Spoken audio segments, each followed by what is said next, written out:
Why, hello everyone. It is I, the real Randy Chavez, coming at you today with OMI is my homie, episode 80. And we're going to be talking about VeVe on the collect chain, the OMI token, obviously, what VeVe's going to. And here are my co-hosts, Crypto Rain and Dr. Stuff. Everyone, how y'all doing? Good, man. Amazing. Doing fantastic. Heck yeah. I thoroughly enjoying these last couple of weeks. We had a bunch of news to go over. News being we might have bottomed in the macro. People talking about us on big accounts on the new affiliate program, us being going on Kraken within the next couple of weeks. Obviously, the VeVe going on collect chain, and I'll send you guys some photos of some of the notes I have from the AMA yesterday. In the last couple of weeks, because it's been a little while since we're all together, what's been your favorite parts? Been your favorite developments? I think the collect chain was it's a big deal. And I'm a huge fan of Dr. Profit. He's really, really good. And so, it's cool what he's doing that's augmenting the capabilities of VeVe a lot. And this collect chain idea that he's really pushed, people that complain that it's not true NFTs, well, that will silence them eventually. But secondly, part of the reason VeVe's been so successful is that it's not true NFTs, because all they have to do is create a login and everything to VeVe, and they can buy almost right away. So the simplicity of that has been key. So I think they focused on the most important thing first. But then for those that are like NFT snobs that they do want to have it exported to their own MetaMask wallet, that will eventually be there. But what I'm excited about with the collect chain too is it would be easier to integrate other things as well that Dr. Profit alluded to. So really excited about that.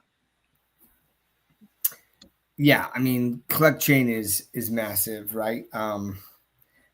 Like Kraken is massive too, though, right? Like having a centralized exchange, the liquidity that will provide is going to be fantastic. I was talking to Crypto Cosmo, and he was buying OMI, and he's like, I had to just buy it in these small chunks, because if I put in too big of an order, like it pushed the price up too much. So having that's a big deal. But I mean, like Rain already said it, right? I mean, collect chain, like that's massive. And Dr. Profit, what a rock star, man. And then can I just say, it's so funny, dude. Like these fudders, like they just like they're like, oh yeah, well, like he's just trying to save his bags, and so like that's why he's doing. I was like, okay, or maybe he believes in it so much that he's willing to invest his time and money, right? Because see, smart people, there's a thing called a sunk cost, and you don't throw good money after bad.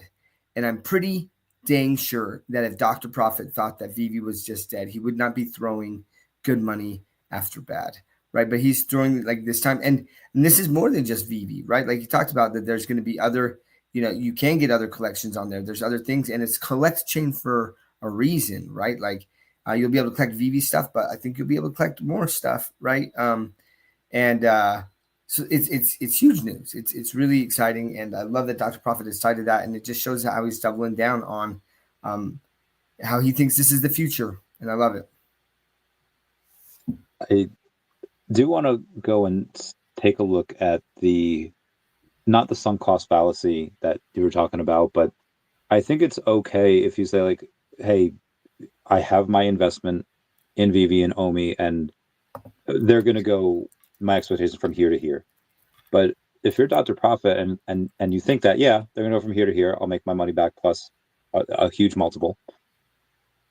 If you were him, why not say like, hey, I know it'll go from here to here, but if I do X, Y, and Z, I could make it go to here. And I feel like it's not the sunk cost fallacy. We're putting good money over bad, but you're taking more money and you're improving the thing that you're invested fairly heavily in. Again, for him, it's not that much, but for the rest of us, it's like, okay, yeah, that's a lot. And instead of doing, let's say, a certain multiple, let's say our estimates of OMI were to go to 1.5 cents, and then he's like, well, if I do this and we can execute it properly and we can do it in a timely manner, maybe instead of going to 1.5 cents and go to 4.5 cents. And I think that might be what he's doing. Not necessarily saving VeVe, because again, they're doing incredible. But I think just taking it to a place where it might not have gone otherwise. That's just kind of my opinion for that. But also, I mean, to help VeVe with something, if they're going to take over the world, and then suddenly he could be part of that, that opens a lot of opportunities for him. And again, he's already very, very busy, but I think that's one of the things that he probably sees. He probably sees where there's problems, there's opportunities. When there's opportunities, you can get ROI. Well, let's talk about it too. Like, why did he get in VeVe in the first place? Because there's a inner nerd part in all of us that like this stuff is cool. So that's what brought him to VeVe in the first place. And so then he gets to participate in helping make it even better. Because I think digital collectibles are going to be one of the biggest narratives that come out of blockchain. And I think a lot of collectibles will go digital because instantaneous marketplace where you can sell it to anyone in the world 2 seconds after you list it with minimal transaction fees. And you don't have to worry about shipping. You don't have to worry about getting a fake. There's so many cool things about it, especially as augmented reality becomes a bigger deal. And right now it's really a small deal, but in the future, it'll probably be a much bigger deal. And the ability to showcase your digital collectibles will be a big deal. So you can socially flex them down the road. You'll be able to in much simpler ways. And so digital collectibles will become a huge thing. And then he's taking the number one company and helping augment their capabilities. I think it'll be very financially rewarding as well as fun. Like, he's already rich from his other businesses. He doesn't need to do this to make money, but I think he's having fun doing this, solving problems. Yeah. That's another thing that I just like laugh at. You know, people are like, oh, he's trying to save his bags. I'm like, he just write it off and move forward and not think about it twice. You know what I mean? Like, he's doing pretty well, but it's these keyboard warriors, you know, like that are just hanging around the fringes. It's just, you know, it does provide some good entertainment for me. And that's why, like my Futter's Tears can that I made and everything like that. And, like, I love it. I brought it to Vegas, you know, and was drinking out of it there. I don't know if I have any pictures with that. That is a missed opportunity there. But it's fun. It's fun to see them continue to build, you know, and we do have to be patient. Someone was on here and they were just like, listen, yeah, like they appreciate us, you know, and watching that. And it's just like this patience to conviction thing. And that's what I've loved about crypto is really trying to jump into projects where they're really trying to build something here.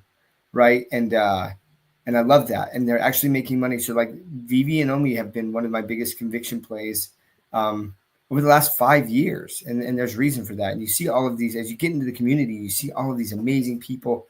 You got like Dog Boy and his wife, they're always coming, they're making VeVe stuff and handing it out to people, you know. I mean, like, and there's multiple people like that in the community that come and they've just created stuff and they're handing it out. And it's amazing that way. But then again, you do have some incredibly talented, gifted people in business. You've got Sanjay, right? Mr. MC1, super, extremely successful, Dr. Profit, and they're continuing to build out this community. It's amazing, man.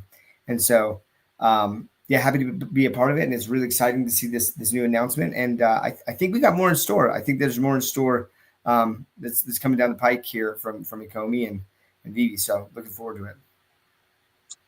Yeah, what you're saying about Dog Boy and Mr. MC, there's a lot of people that they consume content, and then there's people that create content. And one of the good things I think we see on VeVe is there's a lot of creators in the space, whether it's someone like Kaki Gaijin who goes in and he started to make those I don't know if it was Sora or Grok videos. He takes a picture in AR with a VeVe collectible. His specialty is Anna and Elsa, which now Kaki Gaijin, you're going to be able to get some free collectibles from doing that. There'll be some challenges. YouTube did a video on that. VeVe did a video on that recently. But he goes in and he creates, like, here's Elsa, but now she's sniffing a flower. Now she's shaking hands. Now she's and I think with all of these creators, we're going to eventually have a bunch of consumers that come in and want to consume that content.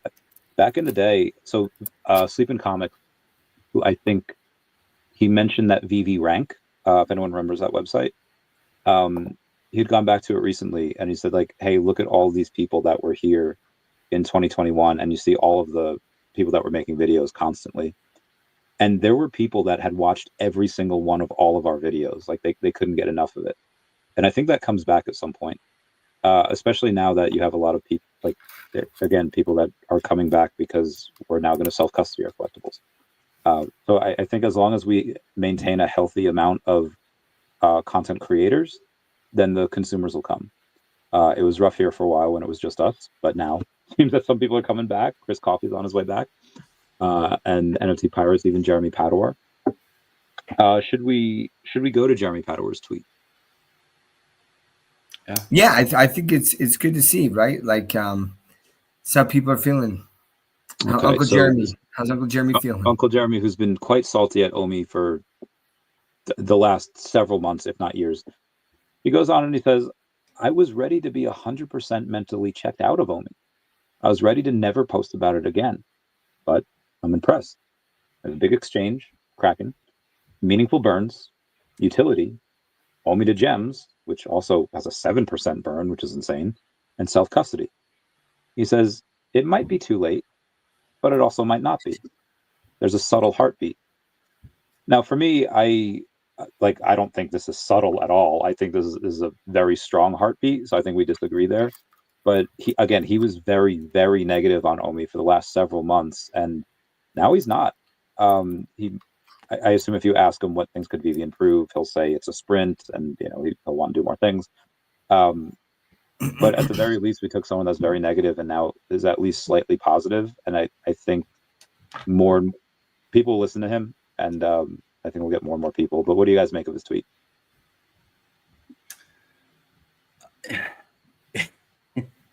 I like him a lot, but this is a typical thoughts from somebody who's used to dealing with traditional markets and like traditional businesses. Like, they don't get the crypto cycle at all, and they're like, what they get mad about is the OMI price isn't going up, and they're like, OMI needs to do more, VeVe needs to do more to push that up. And it's like, in an environment where people aren't focused on crypto, yeah, there are a few things that you could do that could make your narrative run, but it's extremely, extremely difficult. I mean, some of it is the cascading effect that happens in a bull run where everyone's like searching for where blockchain really makes sense. And they look at, all of a sudden, fundamentals become really important in that window of time. And until then, you're just doing your thing. It's like you can surf a wave when the wave comes in. But before that, like, you can get on your board and you can paddle and you can move it a little bit, but you can't do that much. So a lot of people expect you should be able to surf when there's no wave there to surf if you just did more marketing or you did other things. And so it's like he was getting frustrated because the timeline wasn't lining up with what he wanted it to line up. And, as most do, blaming VeVe and OMI for it, or Comey. And now, like, there is some news, but also, I think this recent pullback was really like the last ditch of, there were some cascading things that happened to really bring prices down. But if you look at the charts that just show how blow-off tops usually happen, and this is called a bear trap, where all these bears think the like top is in and we're heading to a bear market. And they get caught off guard. They start going really, really short, and they're like, yeah, Bitcoin topped out at 125 and it's just down from here. And they go short and they totally get wiped, because I think that run is coming. And maybe it goes down a little bit more from here on general. And I know OMI's been running up quite high. Maybe it comes back down to close to what the lows are, but it's probably not very far away that altcoin season comes. I mean, Bitcoin's already massively up, even with the recent pullback. The bottom was 14,000, and we're still in the bull run for Bitcoin. Altcoin season has not yet really hit, and so OMI has not yet benefited from that. And in that bull run, the altcoin bull run, OMI's going to do some amazing things. And then all of a sudden, everyone will be coming back alive and like, I always believe in OMI. It's like, we have this thing called a Wayback Machine, but cool. Like, yeah, glad to have you back. Let's just say that. Doc, what about yourself? No, I think Rain hit it on the head. I really like Uncle Jeremy. I think he's super smart. But I I could just see that he didn't understand crypto. I mean, the fact that he's like, it's a sprint, not a marathon. Like in some instances, for projects that don't have long term viability, true, right? And that's what they do, right? They release all this bullshit news, they do all this stuff to hype up the token, they get all this money, and then they're gone. They're gone within a year, you know. And I have been a part of so many of those types of projects. Like some of them, like they just were mismanaged. Others just like timing. Like there's a lot of different reasons why, you know. But I read those and I just say, you know, as bearish as Uncle Jeremy is, he's not selling any OMI. I think he's gonna be really grateful that he didn't. You know what I mean? And so, but it's great. It's great to see that he's excited again. I think that this is something that like we all felt was coming at some point, right? Like we're just patient with it. And it's like, listen, they're still building. They're making money and they're doing things in the background to build out an actual business that has long-term viability. Guys, 99% of the projects out in crypto, that's honestly not the intent of most of these projects. I'm telling you right now. They're like, listen, we're going to raise it, as much money as we can, and we'll put it forward the good faith effort. But like we're out and we'll have sold. And I mean, it happens all the time. So to see a project like this with like an actual legitimate use case, all of these major IPs, and now you've got, and then they do start bringing community members. Like they just listen. VeVe's made a lot of mistakes, but they've done a lot of things right too, and that's why they're still around. And so it's great to see that Uncle Jeremy is bullish today. You know, maybe in a month he's going to be bearish again, and I'm still going to feel the same way about him. I think he's great, but like, and I'm still going to feel the same way about VeVe and OMI, the OMI token. So as in Star Wars says, as one force rises, so does another one. After Jeremy's tweet, Foster had posted this, not in response to it, or maybe indirectly. He says, going to be really candid here. Some of you may not want or even be ready to hear it, but some things just need to be said. I've been in crypto for half a decade, and in that time, I've watched so many blockchain and token projects do the same thing. They hype up a token, they raise a ton of money, and deliver absolutely nothing. Collect Chain is different. The team didn't go raise $100 million and promise the moon. They believe in what they're building, and they put their own money in and got to work. And you best believe they're working. They're building for the world's biggest brands and IP to come on chain. They're securing IP rights already for brands while ensuring provenance for collectors, while also expanding the possibilities of digital ownership via interoperability and self-custody. I firmly believe that in the not too distant future, VeVe will be a household name as the go-to place to collect officially licensed premium 3D digital collectibles. And with OMI powering the ecosystem where the world collects on Collect Chain, there'll be no limits to what can be accomplished. And we have Chuck and Hank saying, Foster's insinuated that there's more to come for OMI, and it won't be used as gas on the blockchain because Collect's a layer 2. It can just use ETH. It doesn't need a native token. Could we speculate on some of the potential possibilities for the further utilization of OMI? Because we already have so much. Like, what else can we expect? Oh, is that a question to us? Yeah, because I'll think about it too. But yeah, I'm like, what other things can we expect or want? I guess crypto to land, I feel like could go back on the table now, but now they would need to incentivize a reason, to buy land. Yeah, I like you being able to buy land in the VeVeverse with OMI. I like that. The right dominoes are really set up for the bull run for OMI to do incredibly well. And really, that's what most people are worried about. They're like, what else can OMI do to make sure it happens? And some of it is like, wait for the wave to come. Because like they remember all the promises they were making like 4 years ago. And 3 years ago, like almost none of those promises were accomplished yet. And it's like, no, this is never going to happen. And now like pretty much all those promises and then a whole bunch more have been delivered. They have done so many of the things they promised to do. And yes, some of them took longer than they wanted to. But now most of those things are done. Like they are set up. They continue to get really good IP. The digital collectibles thing hasn't really caught on internationally where everyone's going crazy over digital collectibles. But I think this bull run, it does. And so it's set up, ready to surf that amazing wave as it comes in. Do they need to give us more utility for OMI? Yeah, if they can think of good use cases for it, great. I think there's enough done already that like it's going to go wild. Well, so a couple things, right? I think that VeVe can create some of like using its own IP, do some drops that are just OMI specific, right? And that can just burn. And you'll only be able to get them with OMI, right? You have to use OMI to land the drop. There could be like upgrades to certain collectibles that you have to pay an OMI. Kind of like what they did with this burn with Vader, and it was 10 gems, right? There's something that maybe they could work out with like maybe the licensor is like, it's got to be 10 gems, but then it's going to be like, well, for this one, it's going to be 10 gems and 50,000 OMI or something like that. And then that OMI is just directly burned, right? Like they can throw on little things like that. So yeah, like, and that's just off the top of my head as some things that, so, but yeah, different accessories as well in the VeVeverse. So there's, and again, that was a minute of trying to think, but I'm sure that we can come up with a lot more. Well, land sales would be a big deal. I agree.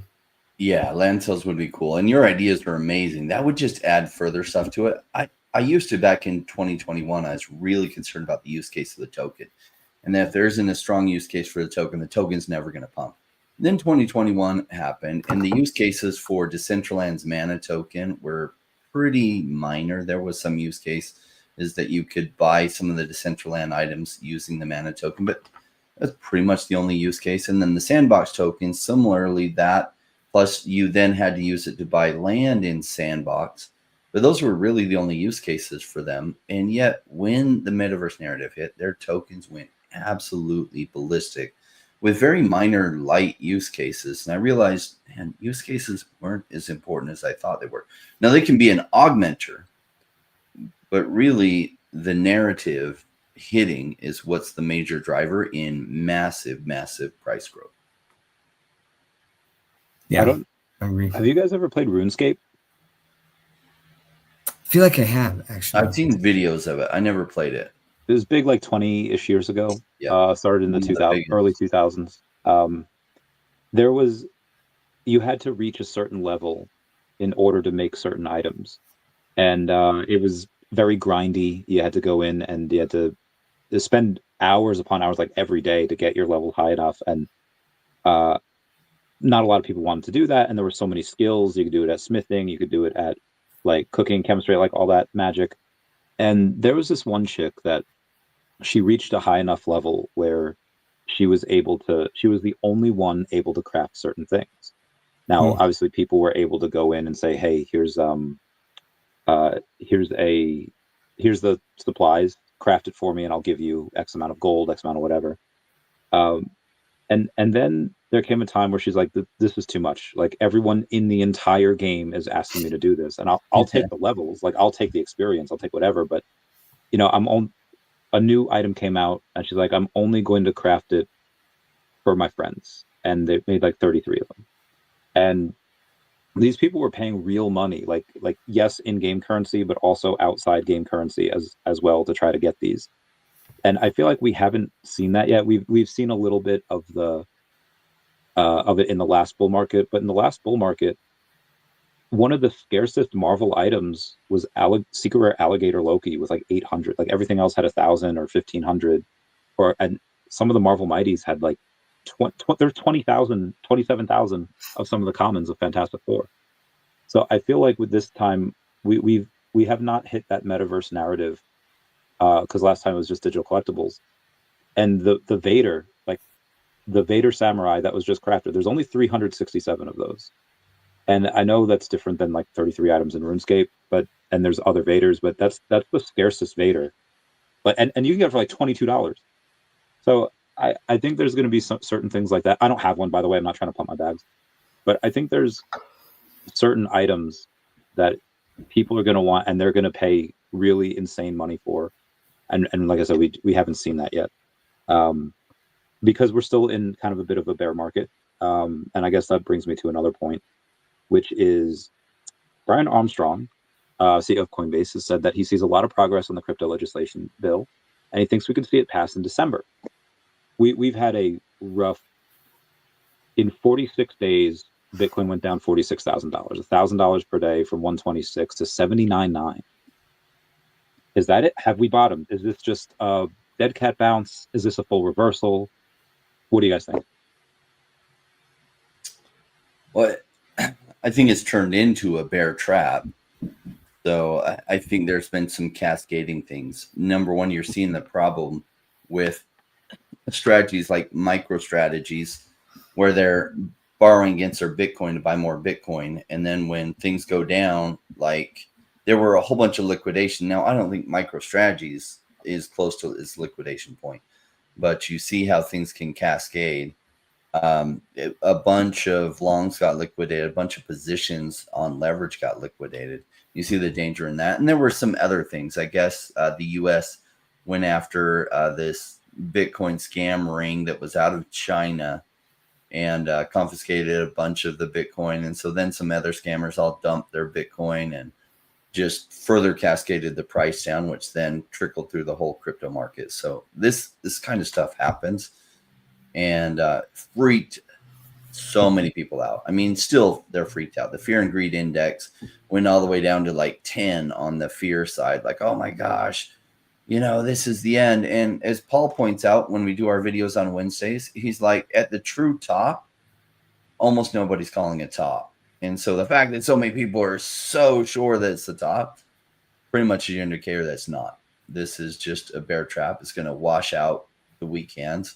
And then the bigger leg of the run happens. And that's still to be played out. And most people have given up hope that that's going to happen. Not me. I remember essentially this time last cycle and arguing with people like, oh my gosh, you're just a perma bull rain. It's never going to happen. And then it happened. And those that were well prepared during the bear market that just dollar cost averaged and they just waited, we became really well off. And those other people didn't meaningfully change their lives because they were wrong and they sold early and they sold low and had to watch everyone else do really well and then just disappear from the crypto space altogether. I love how Comey's teasing us with that little thought emoji there. So like what other utilities could happen with OMI? I'm with Rain, right? Like I do not think that we're in the bear market now. It just doesn't, it feels off to me. Like it really does. I'm like, this just does not feel like what the bear market feels like. This doesn't feel fun, but like as things were going down last cycle, people were like, there was this euphoria. There has not been that euphoria yet. And there has been the euphoria every other cycle. There was just like, it's going to the moon and people are predicting all these crazy prices and things. And again, like my every taxi driver I have is not asking me, like about Bitcoin and, any of that. None of that happened like this cycle so far. And I do believe that we need more liquidity. And I think that liquidity is coming probably in end of Q1, beginning of 2Q. And I kind of like subscribe to Rao Powell's like idea of just like how that's going to come about. And but we'll see. But for me, definitely not like a bear market. I do think that this is a bear trap. And I think that there's a chance that we could still, like, it could go down some more before it finally goes up. I don't know if this is like the last real drop. I think that there might be one more in. We'll see. We'll be ready. I mean, I hope. One of my community members in my private Discord messaged me and he's like, hey, Rain, do you think this is the end of like the and I was like, probably, but who knows? Like the truth is the market will kick you. And then when you think there's no more, it'll kick you a couple more times. And I said, it does. You don't have to know whether this is like the end of this downturn. What you know is we're not in that complete FOMO where all the taxi drivers are talking about crypto, which is when you sell and you hold to that point. And so it's like, when is that going to happen? Could really start kicking off late this month, next month, Might not kick off till March, April, May of next year. I don't know when. I know we're not there, and it's probably not that far away, but is it like 4 months from now? Is it 6 months from now? I don't know. But you'll know when we're there, because then everyone will say, this is different this time. It's never going to go down from here. This is just going to keep running up for forever. They said that in 2021. They said that in 2017. They said that in 2013. That won't be the case either. They'll be wrong there, but it will feel that way. And that's what you sell into. That's the time I'm waiting for. And people say, Rain, when are you going to sell? It's like, well, when we're experiencing that. Well, when is that going to happen? I don't have to know. And I don't even have to worry about it. This is just a longer term play for me that I just wait patiently till we're there. And we definitely have not hit that yet. Agreed. There's a lot of things to be bullish about. We've been averaging about 2.745 million OMI burn per day over the last 6 days. It's an average of just over a billion OMI per year, which, granted, if we were to try to get the supply way down, that is, we'd take a couple hundred years to get it to nothing. But obviously, we don't need it to go to nothing. But that is very good marketing when we're able to say, like, yeah, we can burn percentage points per year. And this is with not a lot of users. That being said, we did double the amount of users recently. We went from about 750 to a little over 1,500 on any given day. Again, this is on average over the last couple of weeks. So I think this is one of the things that Kraken has seen when they were choosing to whether list us or not. So Kraken has filed for an IPO, and they've actually dropped several tokens because they were in lawsuits and it didn't look good. And I think that speaks volumes for OMI, because we're getting listed there soon. And they've obviously done their research and have come to the conclusion that OMI and VeVe are very safe and do things above board. How do you guys feel about that? Do you feel that because we're going to get listed on Kraken, others might renegade list us? There might be more listings ahead. Do we need any more listings? Because now, if you want to get the token, you can get the token. Is there a need to spend any more money on other listings, or just wait for other people to renegade us? I think it's going to depend. If the OMI token starts doing well and there's a lot of volume, it'll get renegade listed. Like that's what happens, you know. So if OMI and VeVe can kind of continue this excitement, and then the market really starts to turn around, yeah, like I could definitely see renegade listings. And then I don't think that they need to pay for another listing right now. Like, one of the biggest things was having like a US exchange. Kraken's a great exchange, man. It's a great exchange. So I don't think that they need to spend any more money to do that, because, like, listen, if it's not going to work on Kraken, why is it going to work on Coinbase? Like I don't understand. You know what I mean? So bots, man, they're funny. I see. I know. But yeah, like that's my thing. But I could definitely see only start to get renegade listed if on other exchanges, if the volume really ramps up, because they get fees from that. And all these exchanges, they're looking at money, and they're saying, hey, if there's like a high volume there, then like absolutely we want to make money from that. We'll go buy the token and we'll create that supply there and build it out. And Ray, what are your thoughts on Kraken filing for their IPO, delisting other tokens, but listing OMI? What do you think that says about the company and about the confidence that they see and their due diligence level? Well, I bet you Comey was able to share things with them that we don't know about, and they were able to see the future of this, and they're like, okay, we're in a position ahead of this running, because we think in the bull market this one's really going to run. So yes, let's go ahead and list it. And the truth is, like, this is a really legitimate project in the crypto space. This is the type of stuff I look for. And what's funny is OMI's token has been so price punished. Like, what I love about crypto is this opportunity to buy so low and yet have things go so high. And it's crazy to me that OMI has been as low as it has during this bear market. And some people, because the chart pretty much, like, for 4 years, looks like the OMI's price has generally done nothing but go down, which generally that's true. They think it's just going to continue that way for forever. And they've been announcing OMI was dead for 2.5 years now. And you know, and it seems like they're right because it's just gotten cheaper and then cheaper and then cheaper. And it's like, oh, OMI must be dead, but it doesn't play out that way. And when we have this bull run, like OMI and VeVe are super well positioned to get massive traction in, I think, one of the biggest narratives in crypto, which is digital collectibles. With top licensing brands that all these NFT projects would go crazy to have some kind of deal with. And yet VeVe has more top licenses in the world than any other project by far. And so they're just well positioned. And I think they don't need to put extra money in things. I think it would be nice if they also got on Coinbase. Not necessary, just nice, because US users, a lot of US users don't have Kraken accounts yet. But in a bull run, if it's not on Coinbase, you'll have a lot of people getting Kraken accounts just to get OMI.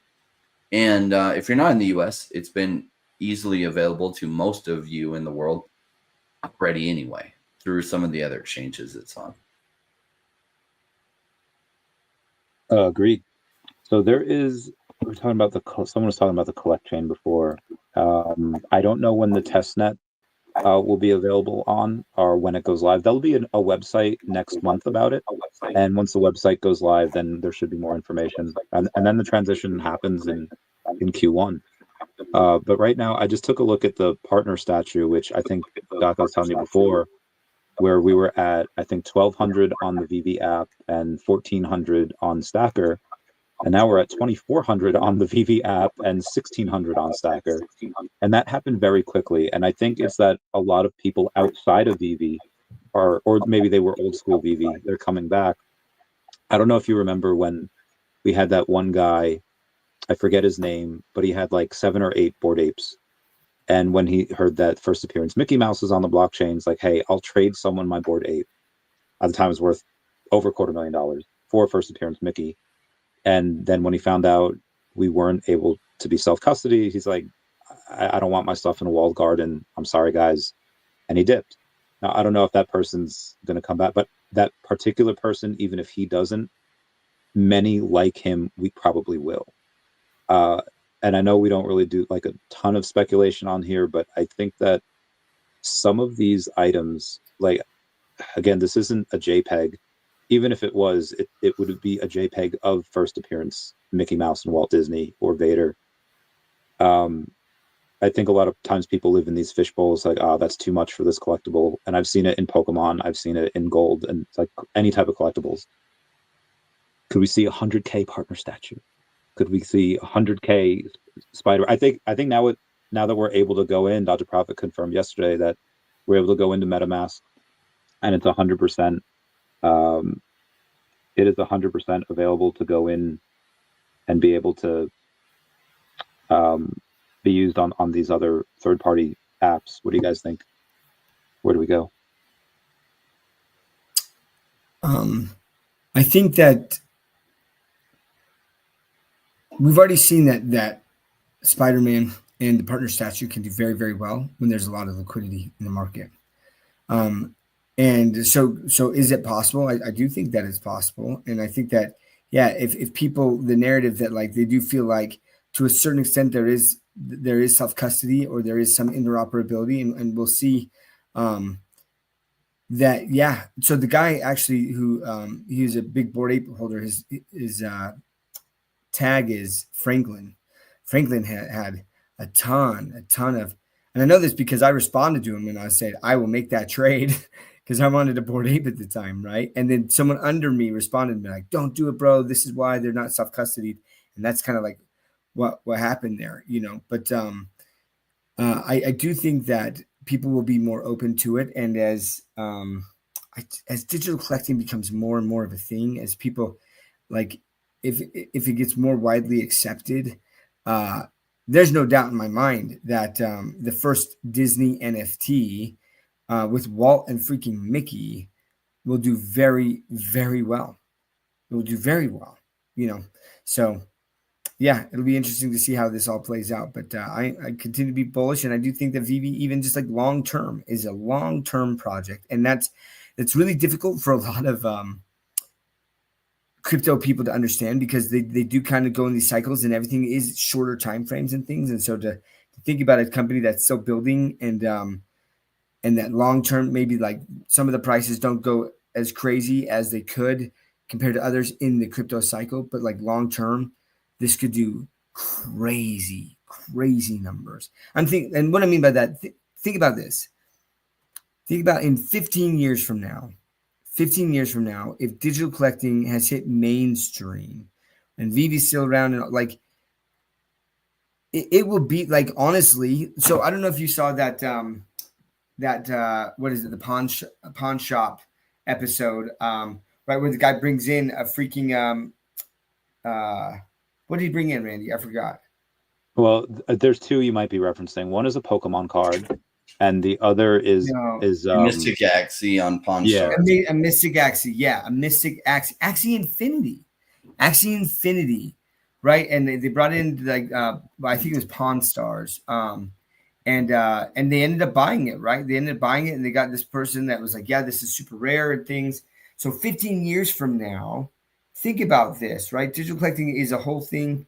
The glasses, basically you can pin digital collectibles up in your house, and people can basically connect to your setup there, and they're seeing all of your digital art and all your digital collectibles. Like, you better freaking believe that Marvel Comics #1, the partner statue, those are going to be extremely rare and sought after. If in 15 years that's digital collecting is a thing, which I believe it will be like the old comic books, the golden age comic books. It's going to be the same freaking thing.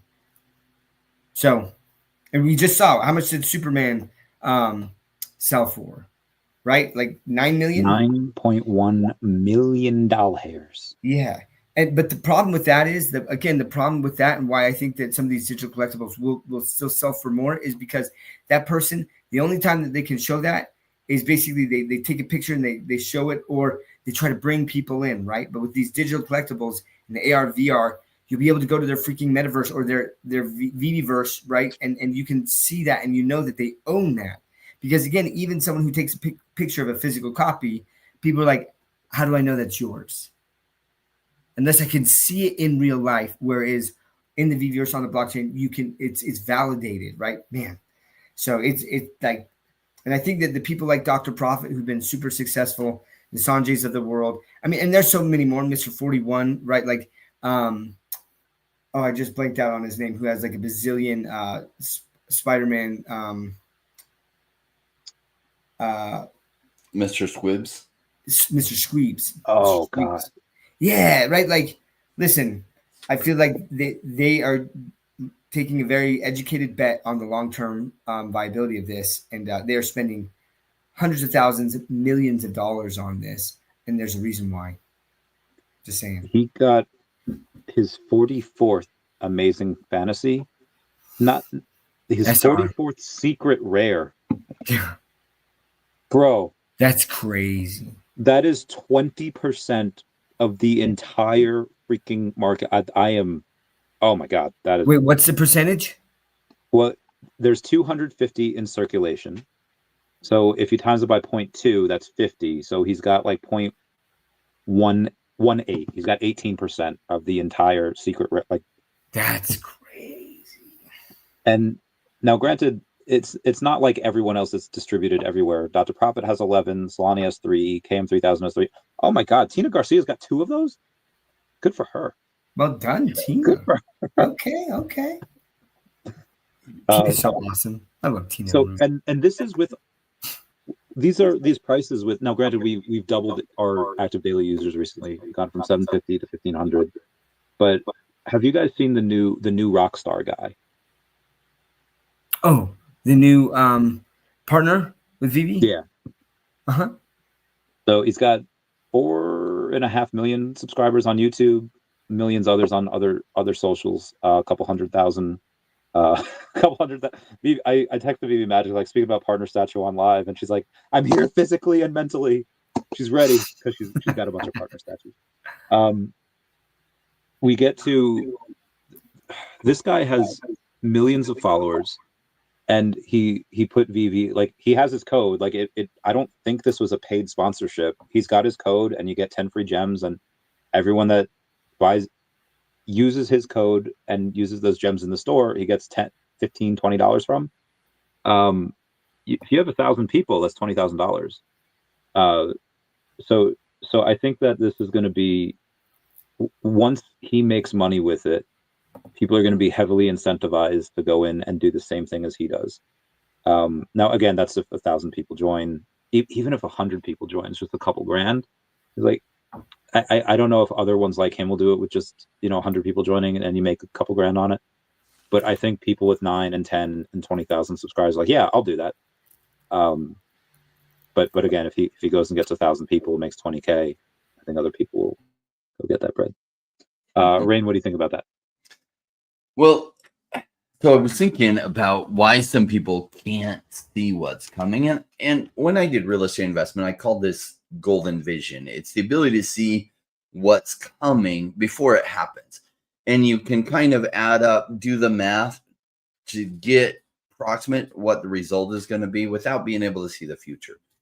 And in real estate, like I often use the example of this guy that I knew that had the opportunity to buy this land where later on a Walmart was built. So like 30 years prior, he could have bought it for like, it was 20 or 30 years prior, could have bought it for $30,000 with no down payment and making interest-free payments on it. But he didn't because, well, there weren't neighborhoods around there yet. And one of the major roads was cut in, the other one wasn't. And he's like, there's nothing there.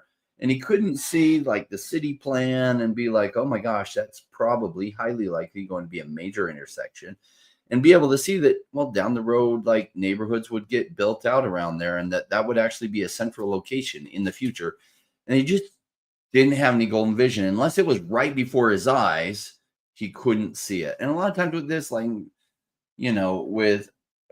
with VeVe and OMI, number one, people have been watching prices go down for like 3 years. They're like, it's never going to happen.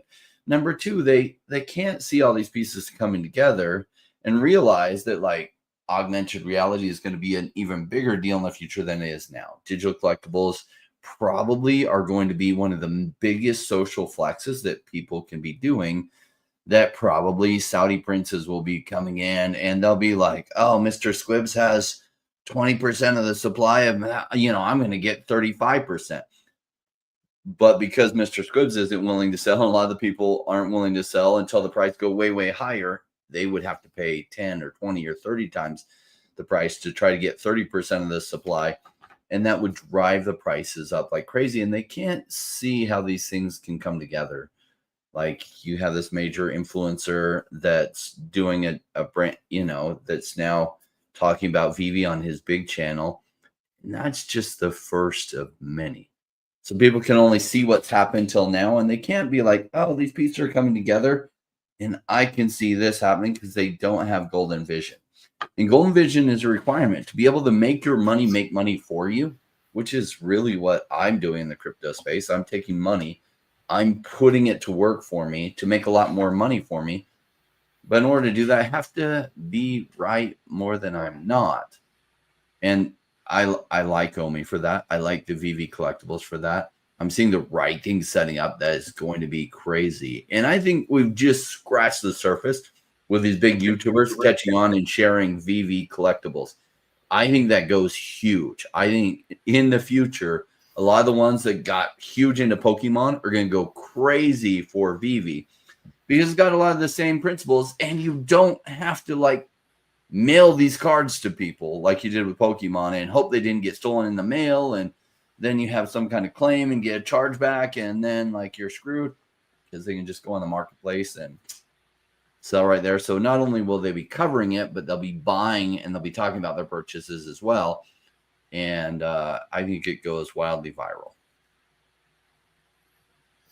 It has that possibility, man. It has that possibility, right? Like, and very, very few projects really do have that possibility of just going viral where it catches on. And I mean, we saw a little bit in the last cycle, right? Where you had a Barcelona player post on his Instagram, Captain America at the Christmas tree, the SR Captain America, right? Like doing that, like that animation, freaking like a starter for Barcelona.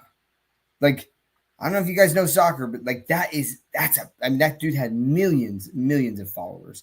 And I'm sure that they were just like, what was that? And he didn't really comment much on it, right? He just showed it. But imagine if it gets hyped like that, you know? What if it's on freaking Jimmy Fallon? That's why Bored Ape really took off. Is Jimmy Fallon and Paris Hilton started talking about it on the Jimmy Fallon show. And then from there it went crazy, right? Justin Bieber got in on it.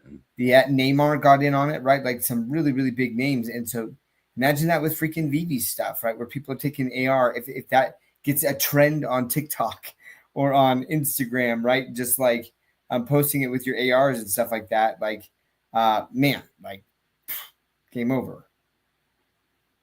Yeah, and the AR seems to look like it's going in a better direction. Again, they just posted that whole video. It looks really great. Getting free collectibles for that. We're talking about a lot of the neutral people becoming positive or people just coming in from the positivity that they see, but we're not talking about the fudders. And there's an episode of Recess where Miss Finster's talking to Principal Prickly, and she's like, hey, instead of just punishing TJ Detweiler, why don't we turn him? And he's like, remember how Menlo was? And there's a whole flashback of how Menlo was this like crazy troublemaker, wild child, and now he's like the office clerk. And they're like, what if we make TJ Detweiler instead of what he is, and instead turn him into, another Menlo? And Foster Hilt had posted a photo yesterday, and it was of this guy. I mean, he's posted on Facebook. It was probably one of the biggest fudders on the VeVe Facebook, that has done nothing but and criticism when it's used constructively, love it. But was nothing but just bashing on the company and David and Dan and me and the token for several months, if not years. And finally he posts like a bullish thing saying like, hey, it's confirmed layer 2, 100% EVM compatibility, talking about collect chain. And now suddenly he's positive. Now kudos to this guy as being one of the people that didn't necessarily admit that he was a fudder, but doing it on the same account. But you're going to have people that have been fudding for a long time. They're going to abandon their X account and make a new one, be like, hey guys, I'm here. I'm just, or delete their old stuff. What do you think that does? Have you guys seen anything like that? I know you guys aren't on X as much as I am, but have you guys seen stuff like that? Well, I just saw one recently where the account is Goldie, right? And basically he retweeted Jeremy Padowar's tweet and stuff like that. And then who was it? Was it like O'Malley or someone commented under and was like, you know things are going in the right direction if Goldie is saying something positive about VeVe, right? And OMI. So like that exact same scenario there. And look, I get it. People are frustrated, and because they bought into this idea that things were going to pump, and then it didn't pump, and so they're frustrated. They thought they were making money, and then they've listened to all of these, serial fudders that all they do is like any good news, and they try to see if there's any weak point that they can attack on it, right? And they listen to those people because they're upset, right? And they're like, well, these guys are they're the ones telling like the truth. They're the ones just pointing out all the things, and they just buy into this narrative. But they're still hanging around. They're still interested in that. And as things turn around, I do think that like, I didn't think about people just abandoning their FUD accounts and then just starting a new one. That kind of like made me laugh. Like, yeah, you know what I mean? Just like they're like reverse course, but like now I can't show my face, like tied to this account anymore. I got to start a new one, which is totally gonna happen, man. That's totally gonna happen. Yeah, and, I guess the guys so here's what the butters have basically been doing, and it's just like, turning around. There's that big reversing meme. But yeah, apparently Squirrel Not Sure. I vaguely remember that name being super fodder. I think it's blocked, but now he's buying comments again, and even OMI. This is insane. This is he like did some personal attacks on me, so I blocked him. I'm out. I won't ever add him back. Like you can be a fudder and you can be upset and totally fine with that, but the minute you start personally attacking people, you're gone for me. And unless there's a massive public apology and I really feel it's sincere, like you're done. Yeah. Do we so some on my own personal stream, someone asked about like, hey Chavez, when Cavell Anderson comes back, because we know he will, will you have him on? I was like, well, yeah, on my own personal stream, I'm curious, like, where'd you go? What did you do? And why are you back now? Like, I'd be curious. Yeah. Do we welcome back people that like what's the line? I guess personal attacks the line. Let me just say something real quick about Cavell, because he came on my stream right when I was kind of pointing out some sus transactions with one of the meme tokens that he was involved in, right? And he was in the comments and he's just like that, like kind of trash talking and saying all this stuff. And then like I'm like, come on in, man. Like I'm not gonna sit there and like point out this stuff and not have the guts to have you on here to defend yourself. I'll never do that. I always want to give people the opportunity to clear their name. And I'll say this, right? Cavell has a public persona that is very antagonistic, is very bombastic, right? Like he just gets a lot of attention. He's a great marketer. Say what you will about the guy, he is a great marketer, right? But on a personal level, when I was chatting with him, I was like, he's a pretty cool dude. Like as like not his like Web3 persona or his like YouTube persona, but as a person, I was like, yeah. I think you should have him on the channel. You should have him, or we could have him on here. It'd be interesting to chat with him and have him on. But like I followed him, he followed me back. I still follow him, like on X. So yeah, he's one of the ones that like.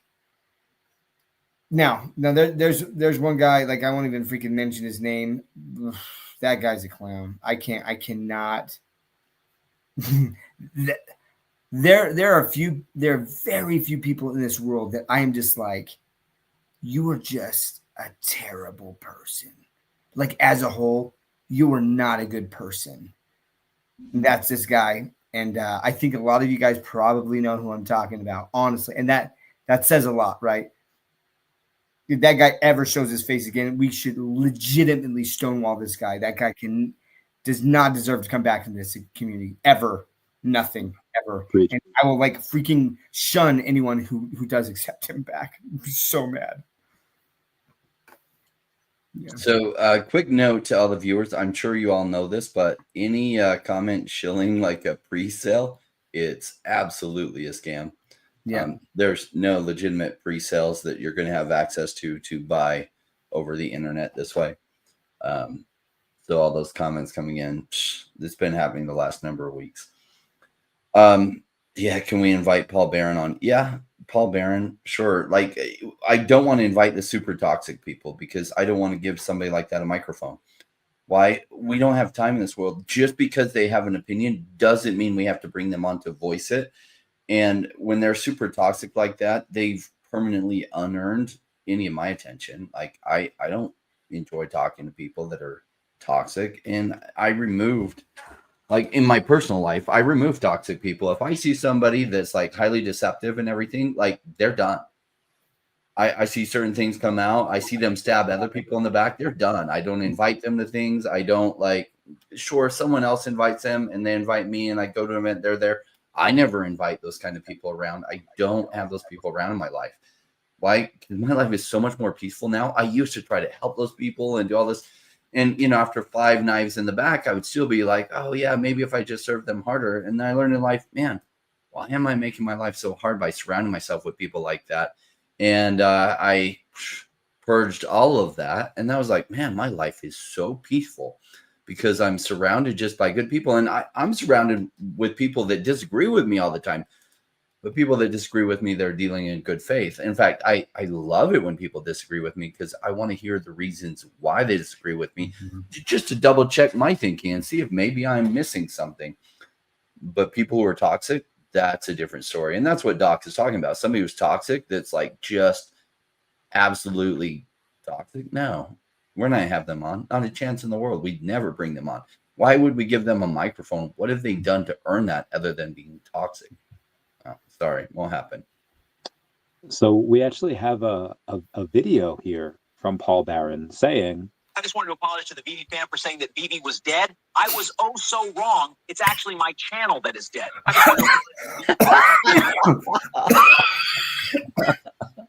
Oh my gosh, bro. Are you kidding? In case anyone is over the age of 60 here. We should clip that and put that at the end of every one of our my homie episodes. I was not ready for that, bro. Oh my gosh, that's so was that Death Bunny? Who did that? So or was it Mark? I won't say who did it, but it's because it was private video. They haven't released it yet, but it's obviously it's AI. For those that didn't know. Yeah, obviously it's AI. We totally want a copy of that when we do our music video for OMI Billionaire. Like, I want to have that. Oh my gosh, bro! In the So yeah, that was good times. So I don't know who's got I mean we know that Dr. Prop is the CEO of Collect Chain and Stacker there, but I don't know who else might own it. But I know that him and David are very good friends, and they're 100%. That I see no conflict with them in the future.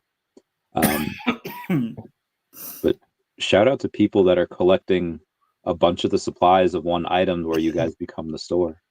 This is great. We love that. Anyway, get back to we will stop in about a half hour here, about 29 minutes. So until then, we have more stuff to talk about. We got Dr. You Stuff. showed that right when I was drinking water, bro, and it like went down the wrong tube. Trying to get it out. Shout out to Metaverse Lyfe for selling out his drop. He goes over $25,000. And I think that this proves our thesis over the past couple of years, saying that VeVe can make a collectible out of anyone or from any one of the influencers in the fam, and they can make hundreds of thousands from that. Again, we had 25K just from that. And he made his Collectors at Heart series. But we've seen it before with VeVe Magic and My Collectibles and Corey. And I think at some point they're going to go around to the influencers and be like, hey, let's go make collectibles. I think Dr. Stuff should have some gym flipping action with his flips if it's animated. Rain, what would your animation be? Oh, I want to make it rain. With your hands or with the gun? Now, with like tokens coming down, falling out of the air, and filling up the coffers like this, you know, like it's tokens, dude. Just filling up, yeah, and then filling up like the like the vault that you're in, and it's like, you know, then you can Scrooge McDuck swim through it. You know, he'd be like this swimming through it, and all the nephews would try to swim through his gold vault, and like they'd hit the coins and like and like bounce, where he could just anyway. It wouldn't be that expensive. Probably just making it rain, dude. So we got making it rain. I'd have to have Boston gear. I don't know. They might have some. They might have some like IP issues with that actually. So, but yeah. Anyways, definitely like doing some flips, and then Randy, yours has to be like, everyone say goodbye to Dashi. Bye bye, Dashi. Like that would be like one of the animations, man. Get Dashi in there. I am writing Dashi's own comic. Dash will be brought into the cat, so Dashi will have his own comic on VeVe at some point. It's really good. Like the first part, it's pretty good. I can't wait for people to read it. It'll probably be like 2027 though. We have a lot of other things to get through before that comes out. But yeah, that'd be fun. Wait, I wanted to shout out Metaverse Lyfe. Can I listen? That guy is a class act, man. He's done so much for this community. I don't know if you guys remember, but like he did a lot of the animations, and he did like those VeVe like races, you know, with the collectibles. Just like he's done so much, and so I loved seeing his project sell out there. That Collectors at Heart series, I got to be a part of that and meet him in real life, and like even just like recently, like this year I went through some crazy crap, man. It was the hardest year of my life, and kind of was able to talk to him about that for a little bit. And like at the Vegas party, like I hadn't seen him in a while. And the first thing he does, he's just like, how are things going, man? How are you doing? Like just such a class act. Oh, like that guy is awesome. So I have his whole set. bought several of the records, the physical records and stuff, and just love to see that success. And I love that VeVe continues to work with community to do these things, right? Like you said, with the Magic and the Corey and my collectibles, and like Randy, like this cat comic that they're working with you on. Like that's also just like such a testament to an awesome project that I think this really has long-term viability, is when the community, they really get the community involved and they care about the community, and they've hired several people from the community. I love it, man. I freaking love VeVe. It's so funny because like I'll talk to people, I'll wear VeVe hoodies and stuff, and I'm like, I'm telling people, or when they were like, "Hey, so you're going to Vegas? Like what are you doing there?" And I'm like, "Oh, like there's this awesome like crypto project that I've known, like, and they've been around for 5 years, and like they do digital collectibles," and people are just like, and I'm like, I'm telling you, if you came, you'd have a freaking blast. The community here is amazing. I love it, and I had a freaking blast. Tammy and I and Kuma, we we did the Fremont Street zip line. Yeah, man. That was so fun. It was so fun. But yeah, back to the collectibles. Listen, you know, I wouldn't, you know, we'd have to discuss VeVe. You know, if you want to do collectible with me, we'll see what we can put together. I want to focus on, is Arcturus trolling here? No, he's for real. That's for real. He has 25 of the 150 secret rare. Yep. Oh my God. Okay. Colette says, how likely do you think it is that OMI can be one of the few rare coins that pumps even when the market dumps? I feel like we've seen that for the last like couple of weeks. Bitcoin going down. OMI did like a 2.5x. Mr. MC1, he didn't say he bought OMI, but he's been making these posts like, shout out to everyone that bought down at the bottom. You're up 2.5x now. So I love him for hyping that up. Goes sideways in the next few months. I mean, I have been asked this a lot, and it would make sense that OMI doesn't really pump until after you have some quantitative easing, the tightening ends, Jerome Powell gets out of office, 2026 budgets are in full swing, and everyone's buying crypto. You have a blow off top on ETH, and then that gives you a blow off top on NFTs, like the old school stuff, and then goes to digital collectibles. But that would make sense, and it's crypto, and crypto doesn't make sense. So it could send at any moment. We don't know, or it could go back down 0001s. Anywhere in between. If it's poly market, it would be 50-50, because I have no idea. What do you guys think?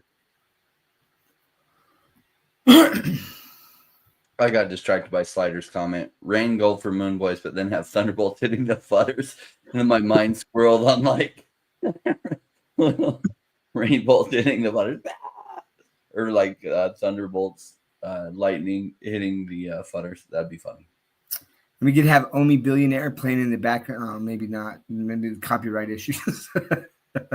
Shoot. There will be that. That video will not be able to be monetized because too close to what is it? Bruno Mars. I want to be a billionaire. The question was just, you know, can OMI go up while the rest of the market goes down? And I feel like we have done that the last couple of weeks, but that's only a few weeks. I think it can send at any moment. I don't really expect it to send until next year, but again, I don't know. You've been in this longer than me, so you have better insight. Some of it is like, with the way I do things, I don't have to predict in the short term what it's going to be like, because trying to predict in the short term is like a fool's errand.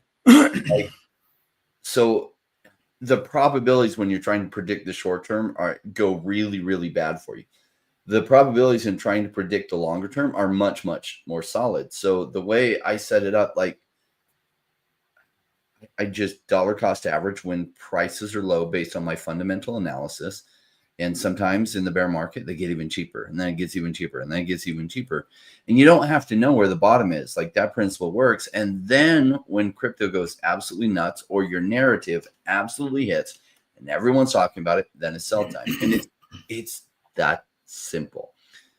Just because it's that simple doesn't mean it's not hard, because mostly people get freaked out. Like a week ago, people freaking out, oh my gosh, we're all gonna go, it's gonna go to zero. Oh no, what if it keeps going down from here?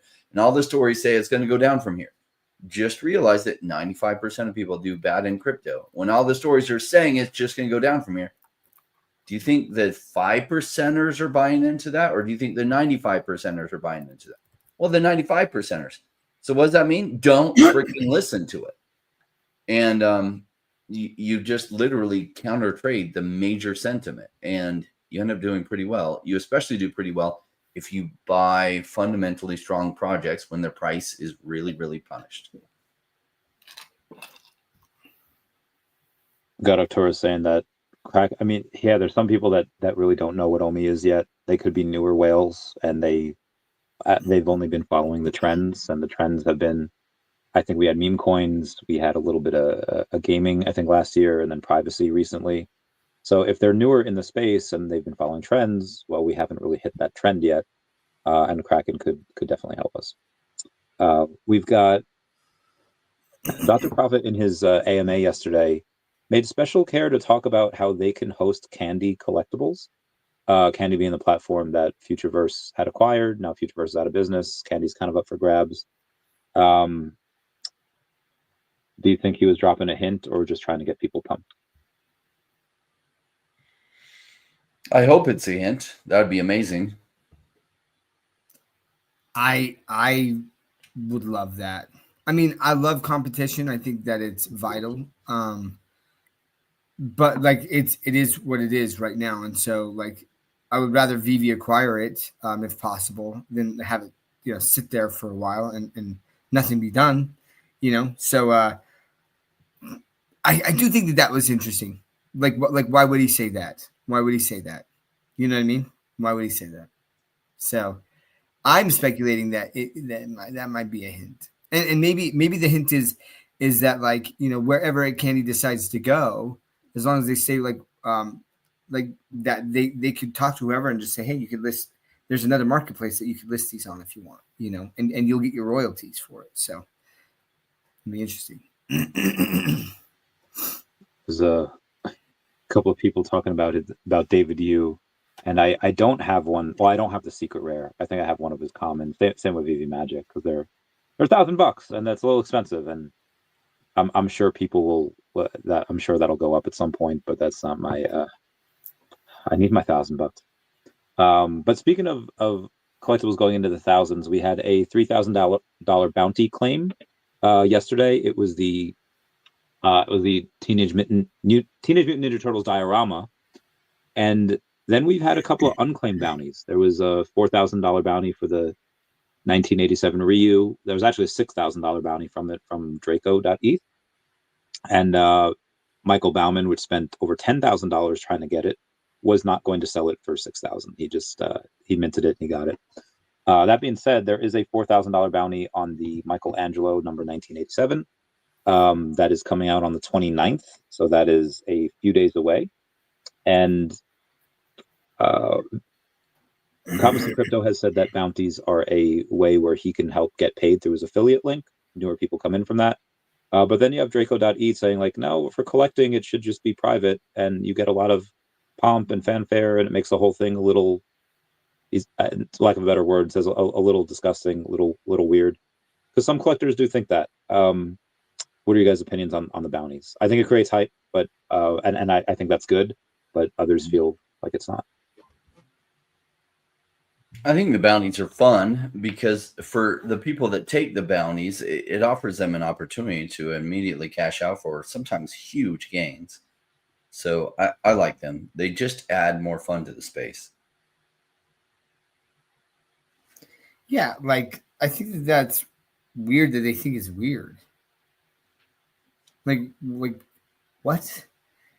I mean, do they think that the whole like advertisement or all this stuff around the selling of the Superman #1 is weird? Like, I'm kind of surprised by that. I mean, listen, to each his own and stuff, but for me, yeah, I think it's awesome. I think it brings more attention to space, which is what we want.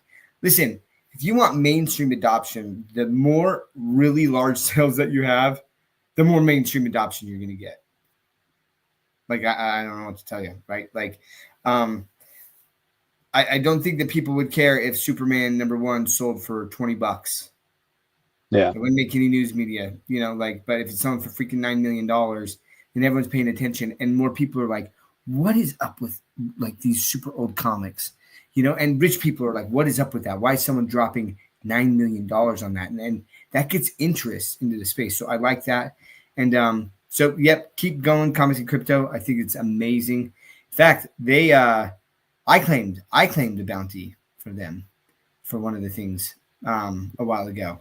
And I regret it. I wish I had kept it actually.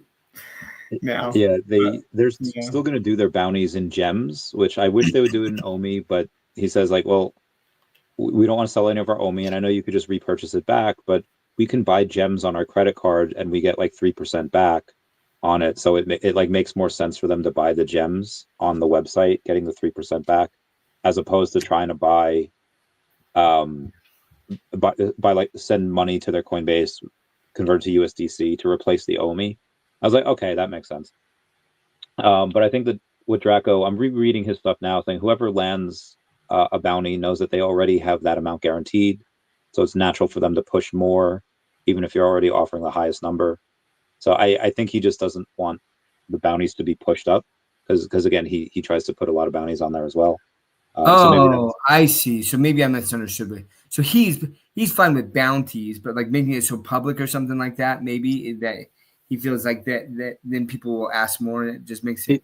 He said that if a bounty comes from someone you know, making a public counter bounty can feel uncomfortable, like turning it into a public showdown instead of a simple conversation between collectors. I think he just wants it to be just a little more private. But again, like I think the rising tide raises all ships, and you have the more hype you get, the more people you get, and maybe he's concerned that as a lot more people with money come in, he's just not going to be able to get some of these bounties. Which fair point. You're going to have to spend more. Fun Under the Sun says, great karaoke song, Rain. Really nice seeing you guys again in Vegas. Heck yeah. That was fun. Good seeing you, brother. He's a stud. We saw Doc there for a minute. What's up, Mark? We love you. Dude, wait, I just shout out to Mark. It was really funny though. Like I saw Mark at Fremont Street and like I looked and like he was looking at me and I was like, who is that guy? He looks like Mark. And then I was like, it is Mark. It's so weird to see people like their pictures and then see them in real life. Dude, it was so funny. I was just like, what the heck, man? Mark's awesome. I love being able to see so many people there. And Fun Under the Sun is such a cool guy too. There's so many awesome people in this community. Yeah. Yeah, we've had good times. What was the karaoke? So much mystery. It might have involved some stripping, so maybe. It was great. It was a big hit. Loved it. And yeah, Fun Under the Sun. You're awesome. Love hanging out with you. One of the last things we have. We had a couple more minutes. Shout out to the 600 people that are here. We love y'all. But Arcturus, you have been commenting on big crypto profiles, David Portnoy and Crypto.com specifically, and I see you out there, you and VeVe Viral, doing the Lord's work. And we used to have a raid group. What happened to that? I feel like nobody posts there anymore.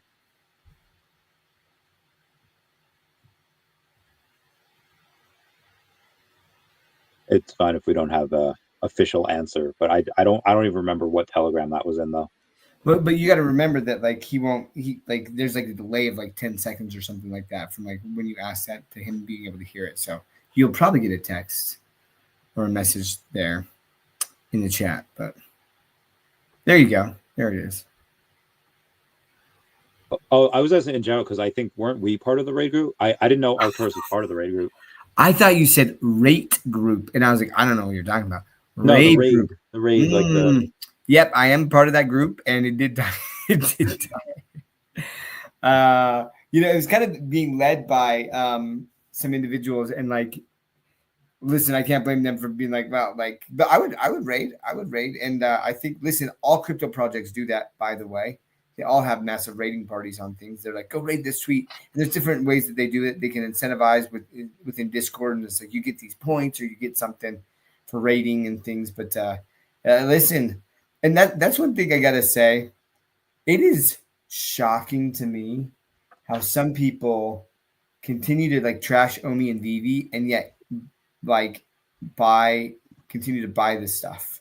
And I'm like, I've never seen certain people work so hard to flood their own bags. Like, I don't get it.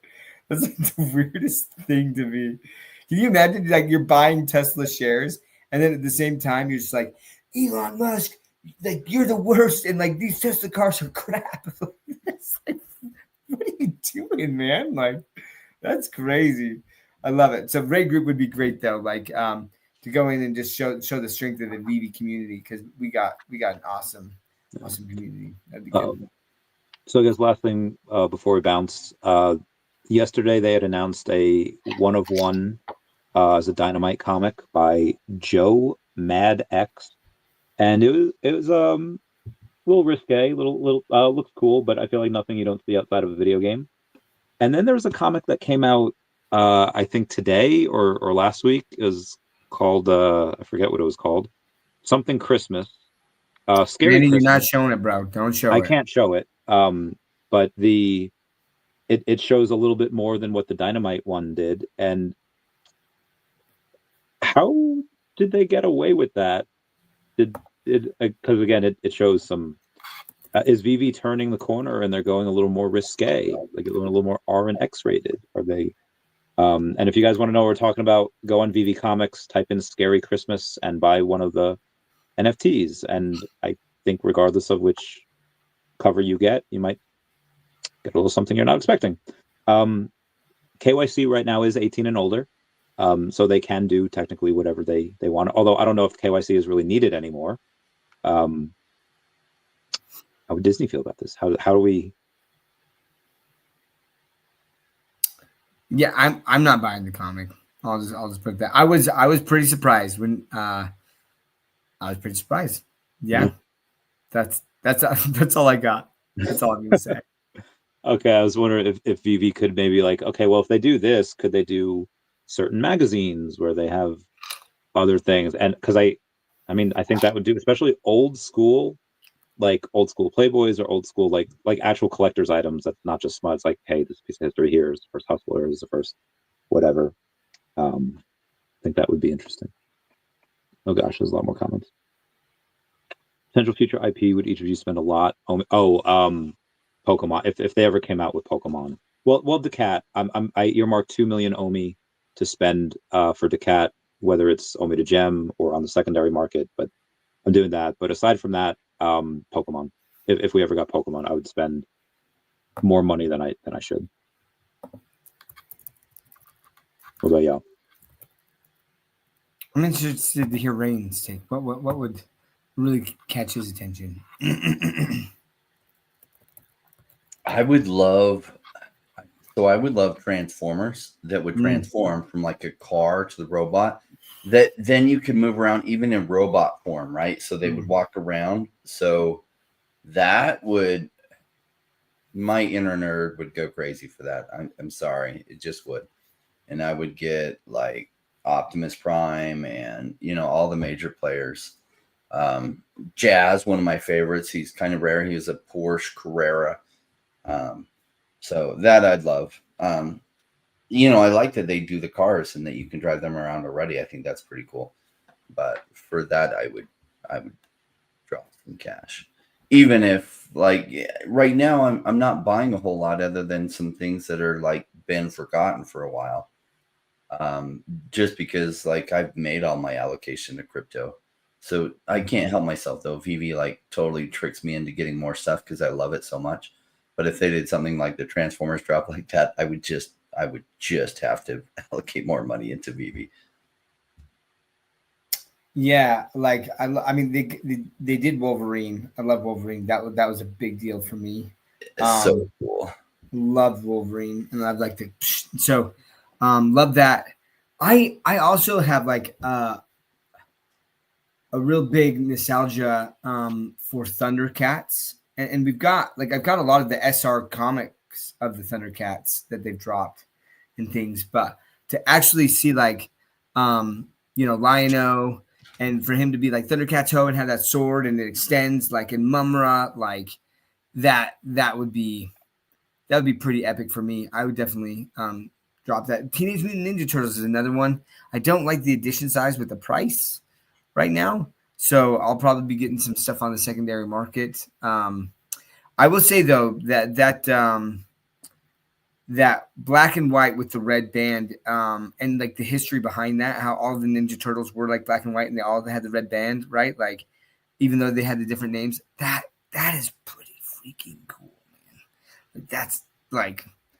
That's cool. So I'm trying to think though, if there was like Wolverine for me was honestly like the biggest deal. So they've already done that. Dude, I remember Mask. Those were the coolest things. They like there was like a car that could fly and like a scooter that could fly. Wait, there was a cartoon associated with it. Mask, Mask, with periods in there. And I don't remember what it stood for, but yeah, I remember having a couple things and like wanting all of them. I think they even had like magnets on their feet, which was like the coolest. The characters were smaller. Anyway. Ramjet, yeah. And what was Starscream, right? Starscream was like one of the bad guys. That was a Decepticon from Transformers. Yeah, Decepticon. But I hated him, but I liked him. I like Starscream. It's not new anymore. It's old now. Transformers Prime came out in like 2010. It was a new network called the Hub, and I guess they had to deal with Hasbro because they were just like, okay, we're gonna make new episodes of My Little Pony and Transformers Prime, and it was dope. Transformers Prime was really good. I thoroughly enjoyed that, even at like 19 years old. I was like, yeah, this is great. Got to rewatch that. The cat Gobble Taps trade centerfold. I'll see if I can get him to. Yes, please. Yes, please. No, who was the dude? There was two ninjas in G.I. Joes. There was the black one and the white one. Yeah, there was Storm Shadow and Snake Eyes. Yeah, Storm Shadow was the black one, right? And Snake Eyes was the white ninja. No, you had that reversed. Storm Shadow. Man, I got a story about Storm Shadow.